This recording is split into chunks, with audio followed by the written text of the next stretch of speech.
হোলির আনন্দে বারুদের গন্ধ, মালদার মথুরাপুরে বন্দুকবাজের আস্ফালন ও গণপিটুনিতে জোড়া মৃত্যু।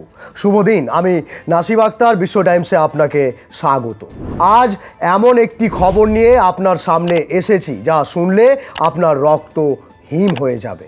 হোলি বা দোলযাত্রা, যে উৎসব রঙের, যে উৎসব মিলনের, সেই উৎসবের রাতেই মালদার বুক থেকে ভেসে এলো বারুদের গন্ধ আর লাশের খবর। মানিকচকের মথুরাপুর কাহারপাড়া, রঙের উৎসব মুহূর্তে বদলে গেল রক্তের হোলি খেলায়। সামান্য একটা কথা কাটাকাটি, হ্যাঁ ঠিক শুনেছেন মশাই, স্রেফ একটা বচসা, আর তার পরিণতি একটা তরতাজা 14 বছরের কিশোরের শরীরে বিঁধে গেল প্রাণঘাতী ছররা গুলি। আর তার বদলায় আইন নিজের হাতে তুলে নিল উন্মত্ত জনতা, চলল গণপিটুনি, ফলস্বরূপ আরও একটা মৃত্যু।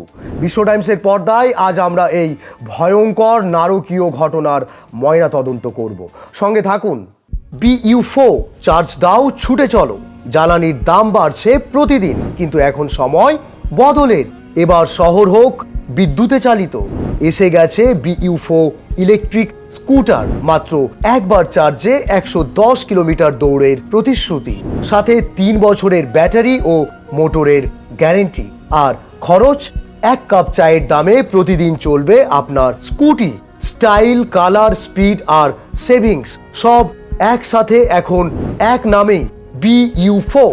এখন আপনার প্রিয় শহর মালদায়। কি ঘটেছিল বুধবার রাতে?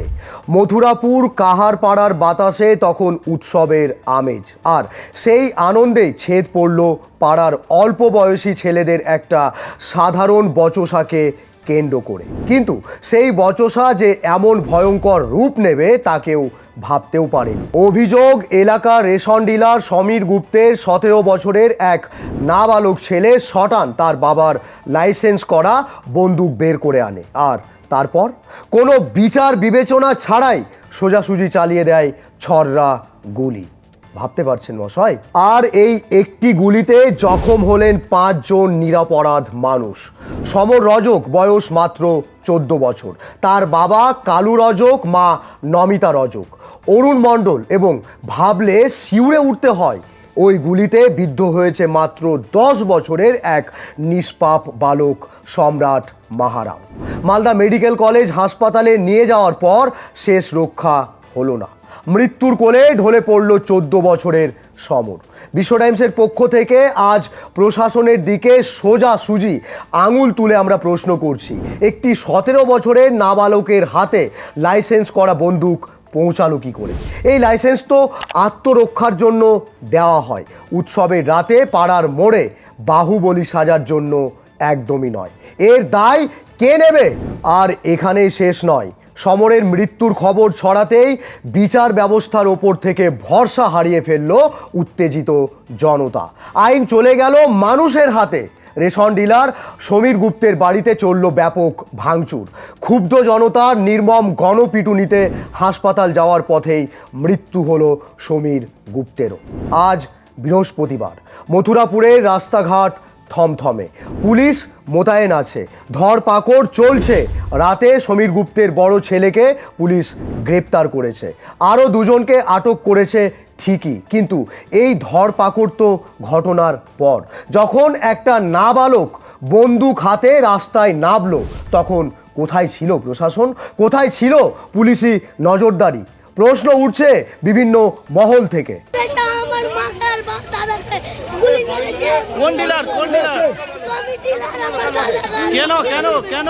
ওর বেটার সঙ্গে মনে একটু হয়েছে, মানে ঝগড়া ঝাগড়ি হয়েছে, আর সমীর গুপ্ত এসে গুলি চার্জ করে দিয়েছে। কটা গুলি চলেছে? মানে 3-4টা ছিটা গুলি মেরে দিয়েছে। কে কে?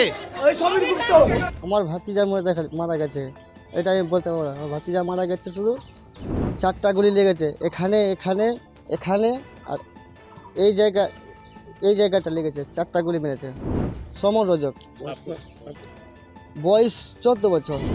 রাত্রে ওর বাড়ির সামনে পুলিশ সব ছিল, কিন্তু কেউ ওখানে আসেনি। সবাই খোঁজাখুঁজি করছে, এখন তদন্ত করছে। কিন্তু এখনও ওরা পালিয়ে রয়েছে। এই ঘটনা শুধু একটা অপরাধ নয়, এটা আমাদের সমাজের এক চূড়ান্ত অবক্ষয়ের চিত্র। যখন লাইসেন্স করা বন্দুক মানুষের অহংকারের হাতিয়ার হয়ে ওঠে, যখন সাধারণ মানুষ আইন নিজের হাতে তুলে নিতে বাধ্য হয়, তখন বুঝতে হবে সিস্টেম কোথাও একটা বড় সড়ো ধাক্কা খেয়েছে। আমরা বিশ্ব টাইমসের তরফ থেকে এই ঘটনার তীব্র নিন্দা জানাচ্ছি এবং দোষীদের চরম শাস্তির দাবি করছি। সমর রজকের মতো আর কোনো কিশোরকে যেন অকালে প্রাণ হারাতে না হয়। মশাই, এই মর্মান্তিক ঘটনা নিয়ে আপনার কি মতামত? লাইসেন্স করা বন্দুকের এই অপব্যবহার কি মেনে নেওয়া যায়? কমেন্ট বক্সে আপনার ক্ষোভ, আপনার মতামত জানান। এই খবরটি সবার কাছে পৌঁছে দিতে ভিডিও প্রতিবেদনটি এখনই শেয়ার করুন। সত্যের পক্ষে নির্ভীক সাংবাদিকতার জন্য সাবস্ক্রাইব অথবা ফলো করে রাখুন বিশ্ব টাইমস। সুস্থ থাকুন, সচেতন থাকুন। ধন্যবাদ। মালদা থেকে পার্থ ঝায়ের রিপোর্ট, বিশ্ব টাইমস। ফিরবে হুঁশ, জাগবে মানুষ। জয় হিন্দ।